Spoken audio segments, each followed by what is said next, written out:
7 سال تک بچے کو سینے سے چمٹا کے رکھو.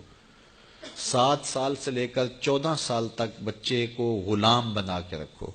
14 سال سے لے کر 21 سال تک بچے کو دوست بنا کے رکھو. اس کے بعد 21 سال کے بعد ان کی تربیت مکمل ہو جائے گی. یہ 3 مراحل ہیں.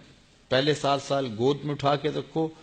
اور آج بھی بعض جگہ پہ، یہاں جاپان کے اندر اب انہوں نے اجازت دیا کہ 7 کے 8 سال کے بعد بچہ اسکول جائے گا.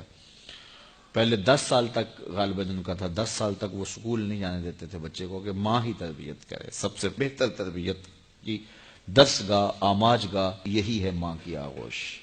تو یہ جو 3 سال کے بچوں کو ہم ماں اپنے سے دور کرنے کی کوشش کرتی ہے، نہیں، 7 سال بچے کو سینے سے چمٹا کے رکھے اور زیادہ وقت ماں دے. اور عمل سے سیکھتا ہے، اس لیے جب کوئی ماں باپ بن جائے تو اپنی عادتیں پرانی چھوڑ دیں اور اچھی عادتیں اختیار کرے تاکہ وہ عادتیں اولاد کے اندر منتقل ہوں.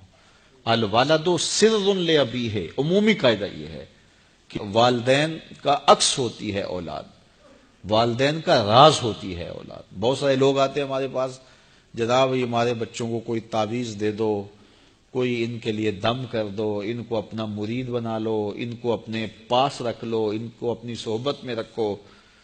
یہ نماز بھی نہیں پڑھتا، چلو ہم نہیں پڑھتے تو یہ تو پڑھے. تو میں کہتا ہوں جب آپ نہیں پڑھتے تو یہ کیوں پڑھے؟ یہ کیسے؟ یہ اصول یہ ہے کہ آپ کریں گے تو یہ کرے گا، لیکن آپ کہتے ہیں کہ ہم نہیں کرتے یہ تو کرے.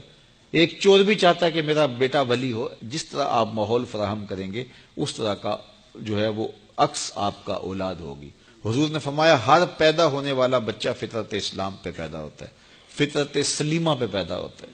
اب اس کے ماں باپ اس کو عیسائی بناتے ہیں، اس کے ماں باپ اس کو یہودی بناتے ہیں، اس کے ماں باپ اس کو مجوسی بناتے ہیں. تو یہ عمومی طور پہ ماحول اس کو فراہم کرتا ہے، لیکن فطرتاً اگر اس کو کوئی سبق ماں باپ کی طرف سے نہ ہو تو وہ فطرتاً اسلام پہ ہو. کیونکہ فطرت سلیمہ یہ ہر شے کی اصل ہے.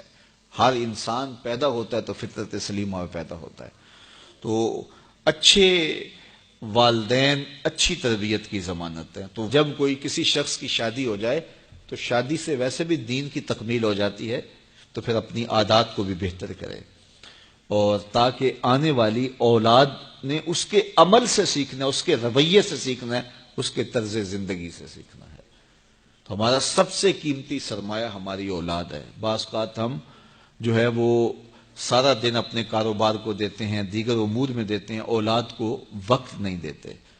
تو اولاد کو وقت چاہیے ہوتا ہے اور اولاد کو وقت دینا چاہیے، اور اولاد کو وقت دینے سے ان کی اچھی تربیت ہوگی. وہ آپ کے پاس بیٹھے اٹھیں گے، آپ کی باتیں سنیں گے، آپ کے عمل دیکھیں گے، آپ کے رویے دیکھیں گے، تو پھر ان کے اندر اس کا عکس پیدا ہوگا.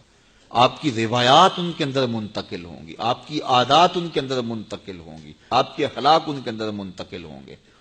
لیکن اگر آپ ان کو وقت نہیں دیں گے تو یہ سب کچھ ان کے اندر منتقل نہیں ہو سکے گا. اور دوسری بات یہ کہ والدین کے اپنے اطوار کیا ہیں، اپنے اخلاق کیا ہیں، اپنی اقدار کیا ہیں. اگر وہ صالح ہیں تو صالح منتقل ہوں گی، اگر وہ صالح نہیں ہیں تو پھر جو ان کی عادات ہیں وہ ان کے اندر منتقل ہو پائیں گی. تو اس لیے ہمیں اولاد کی تربیت کرنے کے لیے سب سے پہلے اپنا جائزہ لینا ہوگا اور پھر اس کو اولاد میں منتقل کرنا ہوگا. یہ کوئی ایسی گولی نہیں ہے کہ جو ہم خود نہ کھائیں اور ان کو کھلا دیں اور ان کو شفا ہو جائے.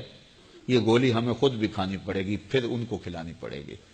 تو اس لیے قرآن نے کہا قو انفسکم واہلیکم نارا وقودھا الناس والحجارہ، اپنے آپ کو اور اپنی اولاد کو، اپنے اہل و عیال کو جہنم کی آگ سے بچا لو جس کا ایندھن انسان اور پتھر ہیں. اپنے عمل اتنے خوبصورت بناؤ، اپنے رویے اتنے پاکیزہ کر لو، اپنا انداز اتنا خوبصورت بنا لو کہ تمہارے رویے اور تمہارا انداز تمہاری نسلوں میں منتقل ہو، اور وہ بھی جہنم کی آگ سے بچ جائیں اور تم بھی جہنم کی آگ سے بچ جاؤ.